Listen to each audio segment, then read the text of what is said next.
Hello students, class 11th unit 3 recording of business transactions हमारा चल रहा था, जिसमें हमने एक नया चैप्टर स्टार्ट किया था, bank reconciliation statement.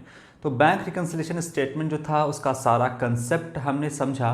Bank reconciliation statement accounting process का हिस्सा नहीं है, और जब आप फाइनल अकाउंट प्रिपेयर करोगे, अपना फाइनेंशियल स्टेटमेंट बनाओगे, यानी trading and profit and loss account and balance sheet, तो वहाँ पर आपका बैंक रिकन्सिलिएशन स्टेटमेंट कहीं भी नहीं दिखेगा। ये फर्म की या किसी बिजनेस की अपनी मर्जी कि वो बैंक रिकन्सिलिएशन स्टेटमेंट बनाए या ना बनाए। क्यों बनाता है कोई बिजनेसमैन बैंक रिकन्सिलिएशन स्टेटमेंट? ताकि उसका कैश बुक में जो बैंक कॉलम है वो टैली करे बैंक के पासबुक से। तो उसके बीच में जो डिफरेंस होता है उसको सुधारने के लिए, रिकनसाइल करने के लिए हम एक स्टेटमेंट प्रिपेयर करते हैं, जिसे हम BRS शॉर्ट में, और इससे फुल फॉर्म में बोलेंगे बैंक रिकन्सिलिएशन स्टेटमेंट। तो हम एक स्टेटमेंट प्रिपेयर करते हैं और हम कैश बुक सामने रखते हैं, यानी बिजनेस में जो मेंटेन हो रहा है वो कैश बुक का बैंक कॉलम जो है हम उसको सामने रखेंगे, और पासबुक सामने रखेंगे जो बैंक वहाँ मेंटेन करता है। होता तो पासबुक कस्टमर के पास ही है, यानी बिजनेसमैन के पास ही है, लेकिन वो पासबुक को मेंटेन करता है बैंक। तो कैश बुक और पासबुक दोनों हम रखे हुए हैं, दोनों को मिला करके हम देख रहे हैं कि दोनों के बीच में डिफरेंस क्यों है। तो आज हम एक और क्वेश्चन आपको सॉल्व करके दिखाएंगे BRS का, और हम अपने कंसेप्ट को और ज़्यादा क्लियर करेंगे। तो समझाने के लिए हम आपके DK गोयल के बुक से प्रैक्टिकल क्वेश्चन नंबर 6 ले रहे हैं। व्हेन क्रेडिट बैलेंस या overdraft balance as per cash book is given, अगर कोई ओवरड्राफ्ट बैलेंस दिया हुआ है कैश बुक में, तो हम किस तरीके से BRS आपका बनाएंगे। सबसे पहले हम समझते हैं, यहाँ पर ये है आपका कैश बुक, यहाँ पर हम यहाँ पे कैश बुक बना लेंगे। ये साइड है आपका डेबिट साइड, ये है आपका क्रेडिट साइड। कैश बुक के किस कॉलम से हमको मतलब है? तो बैंक कॉलम से। इसको थोड़ा और बड़ा कर लेते हैं हम। कैश बुक के जिस कॉलम से मतलब है वो हमको बैंक कॉलम से लेना देना है। ये आपका कैश बुक है, इस साइड आपका प्लस मतलब फेवरेबल बैलेंस, इस साइड आपका माइनस, आपको करना नहीं है, हम आपको सेव करके दिखाएंगे। माइनस मतलब अनफेवरेबल बैलेंस। पासबुक जो होता है वो बैंक वाले मेंटेन करते हैं, और इसमें तो बैंक कॉलम ही होगा, इसमें कोई कैश कॉलम तो होगा नहीं। यहाँ पर ये हो गया। अब ये डेबिट साइड है, कैश बुक का क्रेडिट साइड अनफेवरेबल बैलेंस और पासबुक का debit side favourable balance. Cash book का debit balance favourable balance, passbook का क्रेडिट बैलेंस आपका फेवरेबल बैलेंस कहलाता है। कैश बुक का क्रेडिट बैलेंस मतलब माइनस जो बैलेंस है वो आपका ओवरड्राफ्ट बैलेंस कहलाता है, और आपका पासबुक का अगर डेबिट बैलेंस है तो वो ओवरड्राफ्ट बैलेंस कहलाता है। अब आज का जो मेरा सवाल है, क्वेश्चन नंबर 6 जो हम बताएंगे यहाँ पर, वो कहता है व्हेन क्रेडिट बैलेंस यानी overdraft balance as per cash book is given. तो यहाँ पर जो है वो क्रेडिट बैलेंस गिवन रहेगा। इसके पहले जो हम बना रहे थे वो आपका डेबिट बैलेंस था एज पर कैश बुक, है ना। इसके पहले जो हम क्वेश्चन सॉल्व कर रहे थे वो आपका हमेशा दिया रहता था debit balance of cash book. आज जो है वो हम सॉल्व करेंगे credit balance of cash book. तो क्या कोई नियम चेंज होगा जो हम आपको पहले बता रहे थे? कोई नियम चेंज आपको नहीं होगा। सबसे पहले हम क्वेश्चन पढ़ते हैं और बनाते हैं, तब धीरे धीरे समझ में आएगी बात। Prepare bank reconciliation statement as on 31 January 2017। तो किस डेट को हम बनाने के लिए बैठे हैं, यहाँ पर लिख देना bank reconciliation statement as at 31 January 2017। इस डेट को हम बनाने के लिए बैठे हैं। यहाँ पर लिखेंगे हम पर्टिकुलर्स प्लस आइटम, और यहाँ पे हम लिखेंगे माइनस आइटम।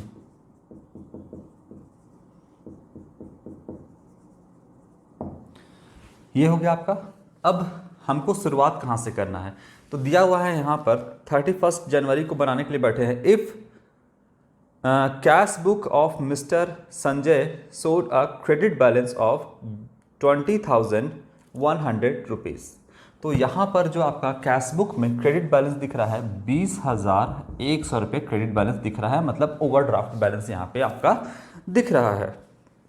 तो सबसे पहले हम शुरुआत करेंगे कैश बुक से, और कैश बुक के किस साइड से? क्रेडिट साइड से। तो यहाँ पर हम लिखेंगे credit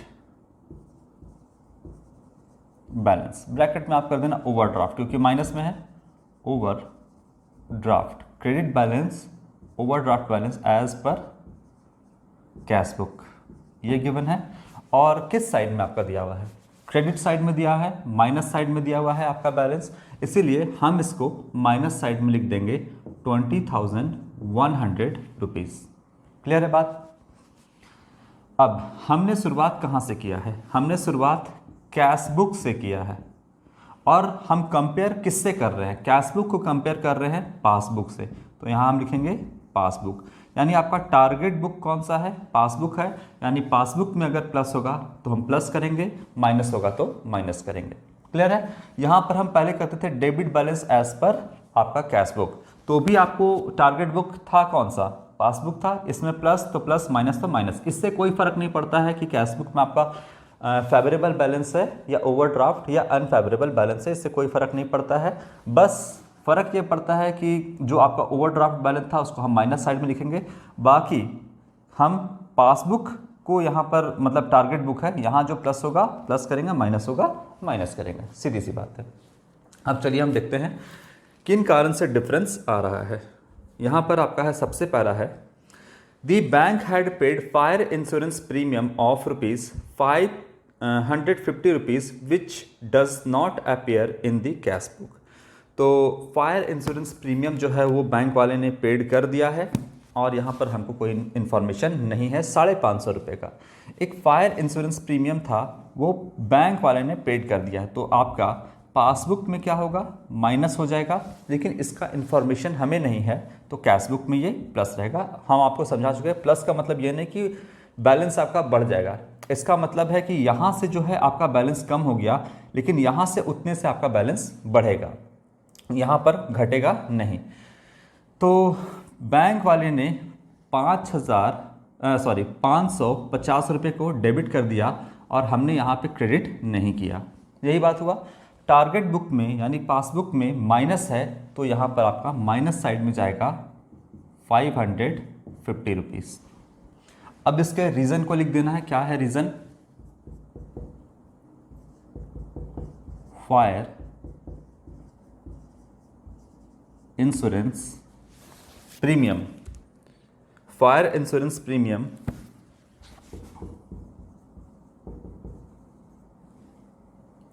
paid by bank, paid by bank but not recorded in cash book. यहाँ पर हमने फायर इंश्योरेंस प्रीमियम पे किया है, मतलब बैंक वाले ने क्या कर दिया है? Fire insurance premium paid by bank, उसने पेड कर दिया है, आपके अकाउंट से माइनस कर दिया है, डिडक्ट कर दिया है, बट इसका इन्फॉर्मेशन हमको नहीं है, इसलिए लिखेंगे but not recorded in cash book. अभी तक हमने इसको कैश बुक में रिकॉर्ड नहीं किया है। अगर कैश बुक में हम इसको रिकॉर्ड कर लेते, ये हो गया कैश बुक में रिकॉर्डिंग हम कर लिए, तो क्या यहाँ पर 550 रुपये लाने की ज़रूरत थी? नहीं, तब तो यहाँ से भी माइनस और यहाँ से भी माइनस हो गया, तो यहाँ पर लाने की कोई ज़रूरत नहीं थी। लेकिन बैंक वाले ने डेबिट कर दिया है, पैसा काट लिया है फायर इंश्योरेंस प्रीमियम का, उसने पेड कर दिया है आपके बिहाफ में, लेकिन इसका इन्फॉर्मेशन यहाँ पे नहीं है, इसलिए यहाँ पर माइनस हुआ, डेबिट हुआ, तो इसीलिए हम इसको माइनस साइड में यहाँ पे लेकर के आए हैं। अब देखते हैं दूसरा क्या बोलता है आपका रीज़न। दूसरा है आपका चेक्स फॉर ₹25,000 इशूड ड्यूरिंग जनवरी। तो एक चेक था 25,000 रुपये का, यहाँ पर हटाते हैं, 25,000 का चेक था जो इशू किया गया था। इशू किया गया मतलब आप क्या करोगे? 25,000 का चेक अगर इशू करोगे तो आप यहाँ पर माइनस कर दोगे 25,000। क्लियर है? इशू किए मतलब आप माइनस करोगे, पेमेंट करने के लिए आप इशू किए हैं किसी को, तो 25,000 रुपये यहाँ पर आप माइनस करोगे। क्लियर है? अब क्या बोलता है, during January but cheques for only 18,500 were presented for payment. यहाँ पर 25,000 के को हम इस तरीके से लिख सकते हैं, 25,000 को हम लिख सकते हैं 18,500 और 6,500 हमने इशू किया। ठीक है, हमने इशू किया 25,000, तो 18,500 और 6,500 इस तरीके से लिख सकते हैं। जिसमें से क्या कहता है आपका कि कितना प्रेजेंट किया गया, 18,500 रुपये only 18,500 were presented for payment. और पेमेंट के लिए कितना प्रेजेंट किया गया, 18,500 रुपये प्रेजेंट कर दिया गया। तो ये यहाँ से भी माइनस हो गया, ये यहाँ से भी माइनस हो गया। तो इसको सुधारने की तो कोई ज़रूरत नहीं है, इसको हम BRS में लेकर के नहीं आएंगे।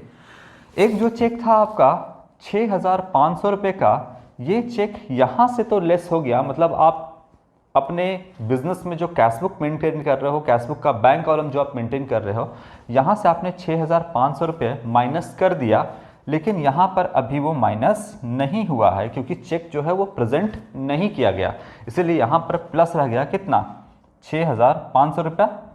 तो 6,500 प्लस है, हम इसको प्लस साइड में लिख देंगे 6,500 रुपया, 6,500 रुपीज़। पूरा मतलब समझाते हैं।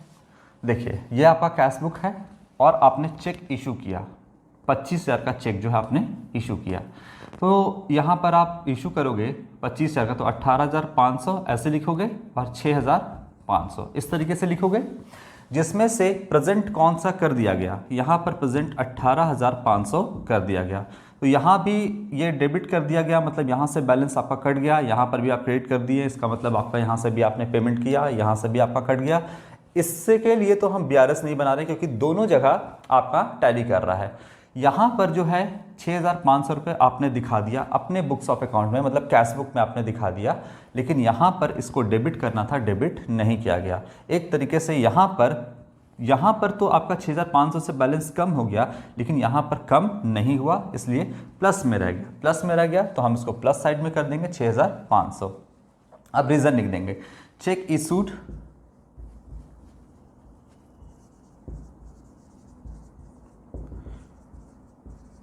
issued but not yet presented for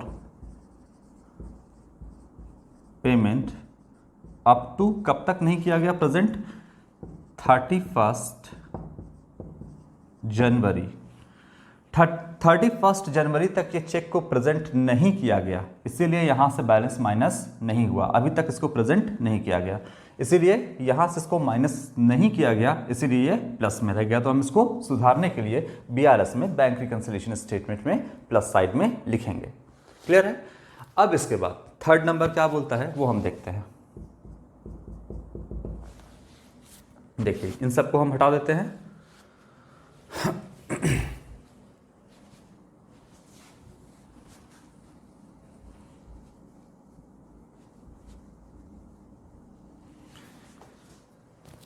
third number क्या कहता है,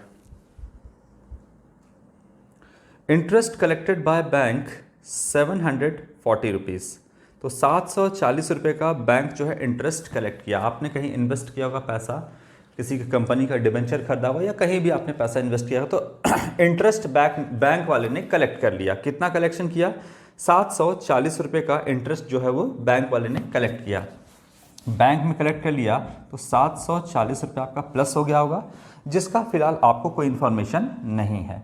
मतलब बैंक वाले ने 740 रुपये आपके अकाउंट में क्रेडिट कर दिया और आपको इसका इन्फॉर्मेशन नहीं है, दोनों के बीच में डिफरेंस है। तो हम इस डिफरेंस के लोगों को BRS में लाके सुधारेंगे और आपका टारगेट बुक में प्लस 740 रुपया है, तो हम इसको प्लस साइड में लिखेंगे 740 रुपीज़। यहाँ पे लिखेंगे इंटरेस्ट कलेक्टेड, या लिख सकते हैं credited, interest collected by bank but not recorded in cash book. Cash book में अभी तक हमने इसको रिकॉर्ड नहीं किया है। अगर रिकॉर्ड करते तो 740 रुपये यहाँ रिकॉर्ड करते, लेकिन अभी तक रिकॉर्ड नहीं किए हैं। इसका मतलब यहाँ पर आपने डेबिट में 740 रुपये नहीं लिखा है। थर्ड के बाद फोर्थ नंबर देखते हैं क्या कहता है आपका। फोर्थ नंबर कहता है checks of ₹8,700 were deposited into bank but checks for ₹7,000 were cleared till 31st January 2017। तो एक 8,700 रुपये का एक चेक था। 8,700 रुपये का एक आपका चेक था। देखते हैं क्या बोलता है। कितने का चेक था? 8,700 रुपये का, जिसमें से कितना प्रेजेंट कर दिया गया है? 700 रुपये जो है 31 जनवरी तक, मतलब 31 जनवरी तक प्रेजेंट कर दिया गया है। कितने का? यह है आपका 7,000 रुपये का। तो आप ऐसे लिख सकते हो, चेक डिपॉजिट कर रहे हैं मतलब आपके अकाउंट में पैसा आएगा, तो आप ऐसे लिख सकते हो 7,000 और प्लस कर सकते हो इधर 1,700 रुपये, जिसमें कहता है कि 7,000 रुपये का जो चेक है ये 31 जनवरी तक, इस डेट को हम बनाने बैठे हैं BRS, और इस डेट तक जो है वो प्रेजेंट कर दिया गया है, मतलब कि आपका कलेक्शन हो गया है ना, क्लियर हो गया है बैंक द्वारा। तो ये यहाँ पर भी प्लस हो गया, कैश बुक में भी आपने प्लस कर दिया, और यहाँ पर भी ये प्लस हो गया, पासबुक में भी ये हो गया। लेकिन ये वाला जो था कलेक्शन के लिए 1,700 रुपये, कैश बुक में तो आपने प्लस कर दिया, लेकिन अभी तक जो इसको बैंक वाले ने क्लियर नहीं किया है, तो यहाँ पर माइनस रह गया 1,700 रुपये। समझते हैं हम पूरी चीज़ को। इसको आपने चेक डिपॉजिट किया, आपके पास कैश बुक है, कैश बुक में आपने चेक जो है डिपॉजिट किया है, तो आप लिखोगे 7,000 और 1,700 रुपये, टोटल हो गया 8,700 रुपये, जिसमें से बैंक वाले ने कितना क्लियर कर दिया है? 7,000 रुपये क्लियर कर दिया है। तो यहाँ पर भी ये सही है, यहाँ पर भी ये सही है, इससे कोई दिक्कत नहीं है। बाकी जो 1,700 रुपये का यहाँ पर अमाउंट था, ये 1,700 रुपये आपने कैश बुक में तो दिखाया, लेकिन यहाँ पर अभी तक क्लियर नहीं हुआ है, बैलेंस नहीं आया है।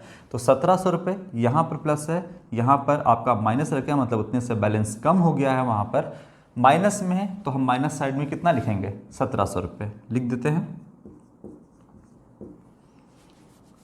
अब इसका रीज़न लिख देंगे, check deposited but not yet credited by the bank.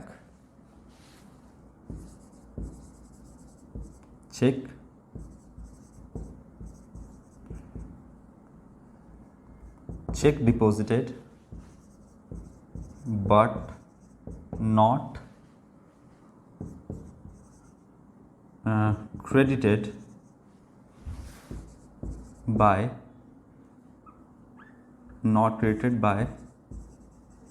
bank up to 31st January. 31st जनवरी तक उसको क्रेडिट नहीं किया है, क्लियर नहीं किया है। आप लिख सकते हैं cheque deposited but not yet cleared by bank up to 31st January, ये भी आप लिख सकते हैं। अभी तक बैंक वाले ने इसको क्रेडिट नहीं किया है, तो माइनस साइड में आपका आ जाएगा 1,700 रुपये। क्लियर है? इसके बाद आपका लास्ट क्या कहता है? A customer deposited ₹620 directly into bank without informing mister Sanjay. तो संजय को बिना इन्फॉर्मेशन दिए हुए कस्टमर ने क्या किया? 620 रुपया डिपॉजिट कर दिया। इसका मतलब है कि जो संजय हैं, संजय मतलब जो ऑनर हैं बिजनेस के, मिस्टर संजय, इसका सारा अकाउंट का डिटेल कस्टमर के पास होगा, और कस्टमर ने क्या किया? 620 रुपये डायरेक्टली डिपॉजिट कर दिया। क्या किया कस्टमर ने? 620 रुपये डायरेक्टली डिपॉजिट हो गया। प्लस है तो प्लस करेंगे, सीधी सी बात है, लेकिन यहाँ पर आपको कोई इन्फॉर्मेशन नहीं है, तो यहाँ पर बैलेंस उतने से कम रह गया। प्लस साइड में है आपका, तो हम क्या करेंगे? इसको 620 रुपया यहाँ पर हो गया। अगर हमको पता चलता तो 620 को हम डेबिट करते, लेकिन यहाँ पर तो प्लस हो गया, यहाँ पर आपका कुछ भी नहीं हुआ। आपको इसका इन्फॉर्मेशन नहीं है कि कोई कस्टमर ने मेरे अकाउंट में पैसा डाला, मतलब संजय को, जो आपके बिजनेस के ऑनर हैं, उनको पता नहीं था कि कोई कस्टमर मेरे अकाउंट में 620 रुपये डाला। मतलब हमने सेल किया होगा, और सेल किया उधार में, अब वो कस्टमर को पैसा देना था, वो कस्टमर सीधा मेरे बैंक अकाउंट में डिपॉजिट कर दिया 620 रुपये, जिसका इन्फॉर्मेशन हमको नहीं था। टारगेट बुक में प्लस है, हम इसको प्लस कर देंगे यहाँ पर 620 रुपया। रीज़न लिख देंगे, direct deposit by customer, direct deposit by a customer. एक कस्टमर ने डायरेक्ट डिपॉजिट कर दिया मेरे बैंक अकाउंट में। तो यहाँ तक मेरा BRS बन के तैयार है। अब हमको सिर्फ बैलेंस करना है और देखना है कि प्लस साइड में कितना आ रहा है, माइनस साइड में आपका कितना आ रहा है। इसको अब हम टोटल करेंगे पहले, कि देखेंगे प्लस साइड में कितना है और माइनस साइड में आपका कितना है। देखिए, तो जब हम माइनस साइड को टोटल करेंगे तो माइनस साइड को सबसे पहले 22,350 रुपये, यहाँ पर जो आपका टोटल आ रहा है वो आ रहा है आपका 22,350 रुपया। माइनस साइड में आ रहा है आपका 22,350 रुपये टोटल। अब प्लस साइड में जो आपका आ रहा है वो है आपका 7,860 रुपया। तो 22,350 आपका माइनस साइड में बड़ा है, 22,350 रुपये माइनस साइड में आपका बड़ा है, और प्लस साइड जब आप टोटल करोगे तो आपका आएगा 7,860। तो 22,000 में से 7,860 रुपये जब आप करोगे माइनस, यानी लेस करोगे, उसमें से दोनों को बैलेंस करोगे, तो आपका माइनस में बैलेंस आएगा 14,490 रुपया। 14,490 रुपया आपका आएगा। तो आप इसको टोटल कर देना, 22,000 टोटल हो जाएगा आपका 350 रुपये। ये बैलेंस जो है आपका, हम बैलेंस करने के लिए इसको प्लस साइड में लिखे हैं, लेकिन है ये किसका, माइनस साइड का। तो बैलेंस करने के लिए माइनस में आपका आंसर कितना आ रहा है, 14,490 रुपया। अब देखिए, हमने शुरुआत किया था कहाँ से, एज पर कैश बुक। यहाँ पर लिखते हैं कैश बुक से हमने शुरुआत किया था, और हमें पहुँचना कहाँ पर है, हमें जो पहुँचना है वो पासबुक पे पहुँचना है, क्योंकि हम पासबुक से कंपेयर कर रहे हैं। ठीक है, अब बताइए बैलेंस किस में आया, माइनस में आया बैलेंस, क्योंकि माइनस साइड आपका बड़ा था। तो माइनस में आया बैलेंस 14,490। हम पहुंच गए कैश बुक से पासबुक पे, कैश बुक से पासबुक पे आ गए। अब आपका माइनस में आया है ना, तो माइनस में आया है, इसका मतलब डेबिट बैलेंस है। तो आप क्या लिखोगे, debit balance as per passbook, और डेबिट बैलेंस माइनस में है, इसका मतलब ओवरड्राफ्ट बैलेंस है। तो यहां पर हम लिखेंगे डेबिट बैलेंस, ब्रैकेट में लिख देंगे overdraft balance as per passbook. Debit balance minus में आया है, debit balance as per, debit balance या overdraft balance as per passbook आपका आया है 14,490 रुपये का। क्लियर है। अब बात को समझते हैं कि कैश बुक में आपका कितना बैलेंस है। शुरुआत में है आपका 20,100 रुपया, और आपका पासबुक में कितना बैलेंस शो कर रहा है, 14,490 रुपया। डेबिट बैलेंस है तो इधर साइड आएगा आपका 14,490 रुपया। तो यहाँ पर दोनों के बीच में डिफरेंस है, यहाँ पर माइनस में 20,100 रुपया आपका दिख रहा है credit balance as per cash book आपका दिख रहा है 20,100 रुपये, और debit balance as per passbook 14,490। दोनों के बीच में डिफरेंस है, और दोनों के बीच में जो डिफरेंस है इसका रीज़न क्या है, तो ये सारा जो है आपका यहाँ पर, ये सारा दोनों के बीच का डिफरेंस का रीज़न है। और ये रीज़न आपको पता है, मतलब एक बिजनेसमैन को ये रीज़न पता है कि इस कारण से दोनों के बीच में डिफरेंस है। और ये रीज़न एक बिजनेसमैन को, यानी संजय, जो मिस्टर संजय हैं, बिजनेस के ऑनर हैं, उनको ये बात पता है कि ये इस कारण से हमारे कैश बुक में और पासबुक में डिफरेंस है। तो उनके माइंड में कोई डिस्टर्बेंस नहीं होगा, वो बिल्कुल रिलैक्स रहेंगे, क्योंकि उनको रीज़न पता है।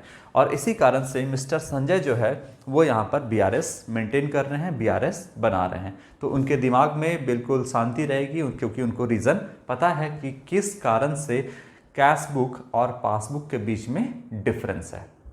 तो ये मैंने आपको एक क्वेश्चन सॉल्व करके दिखाया। कुछ क्वेश्चन को आप खुद से सॉल्व करोगे, प्रॉब्लम होगा तो आप हमसे पूछोगे, बाकी हम जितना क्वेश्चन इसमें हो सकता है उतना सॉल्व कर देते हैं। आज के लिए इतना ही, थैंक यू।